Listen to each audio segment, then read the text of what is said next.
নতুন ভিডিও টিউটোরিয়ালে আপনাদেরকে স্বাগতম বন্ধুরা।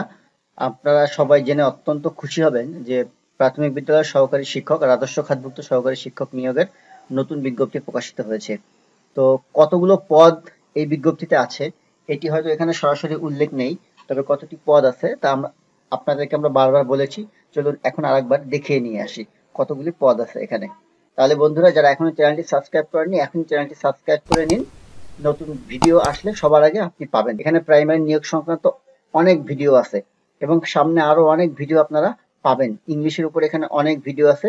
এই ভিডিওগুলো আপনারা এখন আপাতত দেখতে থাকুন, আর প্রতিদিন ডে বাই ডে আপনি আপনার প্রয়োজন অনুযায়ী প্রশ্ন অ্যানালাইসিস সহ সব ধরনের ভিডিও এখানে পাবেন। তো দেখুন, এখানে মোট আপনার 32,577 জন সহকারী শিক্ষক নিয়োগ দেওয়া হবে। এই 32,577 জনের মধ্যে 25,000 জন, একেবারে 25,630 জন তারা প্রাক প্রাথমিকের জন্য যাবে এবং বাকি 6,947 জন, এই 6,947 জনকে সরাসরি সহকারী শিক্ষক হিসেবে অর্থাৎ প্রাক প্রাথমিক বাদে অন্য শাখার জন্য নিয়োগ দেওয়া হবে। তবে যাকে যেখানের জন্য নিয়োগ দেওয়া হোক না কেন, ক্লাস সবাই এদিক ওদিক ঘুরায় ফেরায় স্কুলে তাদের একটা মনের মতো সুন্দর শিডিউল করে তারপরে তারা ক্লাস নেন।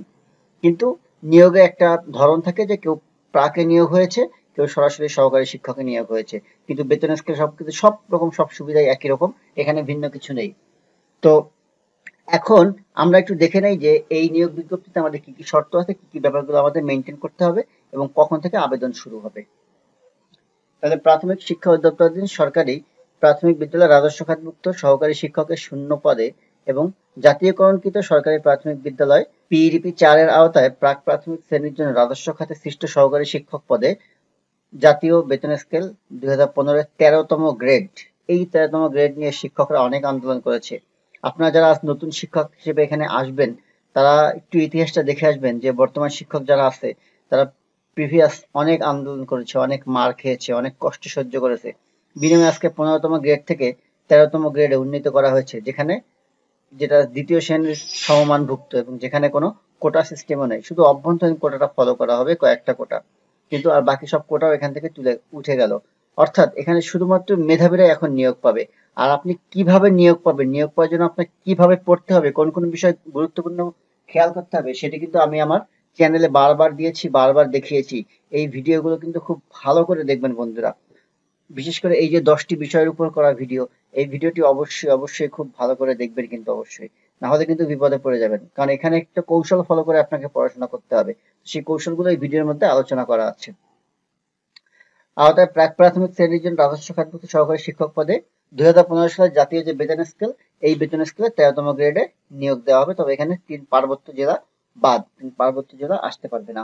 বয়স অবশ্যই 30 বছর, আর সর্বনিম্ন হচ্ছে 21 বছর। 21 থেকে 30 বছরের মধ্যে থাকলেই হবে। আর বয়সসীমা ধরা হয়েছে 25শে মার্চ 2020, অর্থাৎ 25শে মার্চ 2020 আগে আপনার বয়স 30 বছর থাকলেই আপনি সেখানে আবেদন করতে পারবেন। প্রার্থীগণকে অনলাইনে আবেদন করতে হবে। অনলাইনে আবেদন গ্রহণ শুরু হবে 25শে অক্টোবর 2020 সকাল 10:30 হতে এবং 24শে নভেম্বর 2020। অক্টোবরে 25শে অক্টোবর শুরু হবে, 24 নভেম্বর শেষ হবে, অর্থাৎ পুরো 1 মাস আপনি আবেদন করতে পারবেন। আবেদনের জন্য dpe.teletalk.com.bd কিভাবে আবেদন করবেন, আবেদনের সময় কোন কোন ভুলগুলো হতে পারে বা কোন কোন বিষয় ফলো করলে আবেদনে ভুল হবে না, এই বিষয় নিয়ে নতুন আরেকটি ভিডিও থাকবে আমার 25 তারিখের পরে। আপনারা 25 তারিখ বিকেলবেলা সেই ভিডিওটি পাবেন। সেই ভিডিওটি দেখে তারপরে আপনারা আবেদন করবেন, তাহলে ভুল করবেন না। না হলে কিন্তু অনেক ভুল করে ফেলতে পারেন, আপনার আবেদনপত্রটি বাতিল হয়ে যেতে পারে। এরকম অনেক ঘটনা কিন্তু ঘটেছে। এবং কোথা থেকে আবেদন করলে আপনার বেশি সুবিধা হবে, সব বিষয়গুলো নিয়ে 25 তারিখে আলোচনা করা হবে। তাহলে এরপরে আপনি একটি অ্যাপ্লিকেন্ট কপি পাবেন। তারপরে আপনার সেখানে ইউজার আইডি পাসওয়ার্ড থাকবে, সেটি ব্যবহার করে টেলিটক সিম থেকে আপনাকে ফি প্রদান করতে হবে। আর ফি হচ্ছে 100 টাকা মাত্র, অফারের জন্য 100 টাকা। আর টেলিটকের সার্ভিস চার্জ হচ্ছে 10 টাকা। এই মোট 110 টাকা আপনাকে সেখানে ফি হিসেবে প্রদান করতে হবে। আবেদনপত্রে ফি যখন আপনার প্রদান করা হয়ে যাবে, তখন তারা আপনাকে একটি ইউজার আইডি পাসওয়ার্ড দেবে এবং প্রবেশপত্র ডাউনলোড করার জন্য একটা অ্যাপ্লিকেন্ট কপিও দেওয়া, এবং প্রবেশপত্র ডাউনলোড করার জন্য আপনাকে তখন একটা অপশনও দেওয়া হবে। এরপরে যে লিখিত পরীক্ষা আসবে, লিখিত পরীক্ষার আগে আপনি সেই প্রবেশপত্রটি ডাউনলোড করবেন। ডাউনলোড করে তারপরে লিখিত পরীক্ষা অংশগ্রহণ করবেন। লিখিত পরীক্ষা অংশগ্রহণ করলে তারা আপনার থানা অনুযায়ী টিকাবে। থানা অনুযায়ী যখন আপনি টিকবেন, তারপরে আপনাকে মৌখিক পরীক্ষার জন্য রেট দেওয়া হবে। আপনি মৌখিক পরীক্ষার জন্য সেই ডেট মোতাবেক মৌখিক পরীক্ষায় অংশগ্রহণ করবেন। এবারে মৌখিক পরীক্ষা কি কি লাগবে না লাগবে এগুলো নিয়ে আবার নতুন ভিডিও বানাবো তখন। বিবাহিত মহিলা যারা, তারা হয় নিজের ঠিকানায় আবেদন করবেন অথবা স্বামীর যেটা স্থায়ী ঠিকানা, স্বামীর যে ঠিকানা সেই ঠিকানা আবেদন করতে পারবেন। তবে দুটি স্থায়ী ঠিকানার মধ্যে তিনি যেটি আবেদনে উল্লেখ করবেন তার প্রার্থীতা সেই উপজেলা বা থানায় কোটায় নির্বাচিত হবে, এটা মনে রাখবেন।